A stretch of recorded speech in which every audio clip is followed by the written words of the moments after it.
BJP നേതാവ് ശോഭാ സുരേന്ദ്രന് ജമാഅത്തെ ഇസ്ലാമിയുടെ വക്കീൽ നോട്ടീസ്. ശ്രീനിവാസൻ വധക്കേസിൽ ജമാഅത്തെ ഇസ്ലാമിക്ക് പങ്കുണ്ടെന്ന പരാമർശം പിൻവലിച്ച് മാപ്പ് പറയണമെന്നാണ് ആവശ്യം. വിഷ്ണു സുരേഷ് ചേർന്ന വിവരങ്ങളുമായി. വിഷ്ണു, ഈ മുല്ലപ്പൂ വെച്ച നിഴൽ പിന്നെ അത് ആവുന്ന ഒക്കെ പ്രതികരണം നാം കണ്ടതാണ്. ഈ ശ്രീനിവാസൻ വധക്കേസ് ജമാഅത്ത് ബന്ധത്തെപ്പറ്റി ശോഭ പറഞ്ഞത് എപ്പോഴാണ് വിഷ്ണു?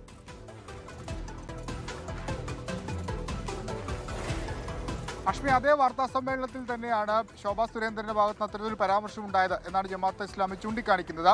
RSS പ്രവർത്തകൻ ശ്രീനിവാസൻ വധക്കേസിൽ അതിൽ ജമാഅത്തെ ഇസ്ലാമിക്ക് പങ്കുണ്ട്, ജമാഅത്തെ ഇസ്ലാമി ഒരു തീവ്രവാദ സംഘടനയാണ് തുടങ്ങിയ പരാമർശങ്ങൾ അവരുടെ ഭാഗത്തുനിന്നുണ്ടായിരുന്നു.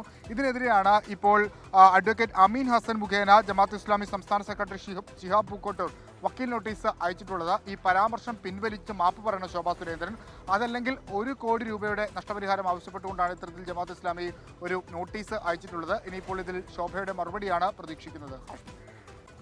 ഓക്കെ, ശ്രീനിവാസ വധക്കേസിൽ ഏതെങ്കിലും തരത്തിൽ ജമാഅത്തെ ഇസ്ലാമി ആ ബന്ധമോ പ്രതിപട്ടികയിലോ ഒന്നും വന്നിട്ടില്ല. അപ്പോൾ അത് മുന്നിൽ കണ്ടാകണം ജമാഅത്തെ ഇസ്ലാമി ശോഭയ്ക്കെതിരെ അത്തരമൊരു പരാതി കൊടുക്കാനുള്ള കാരണം.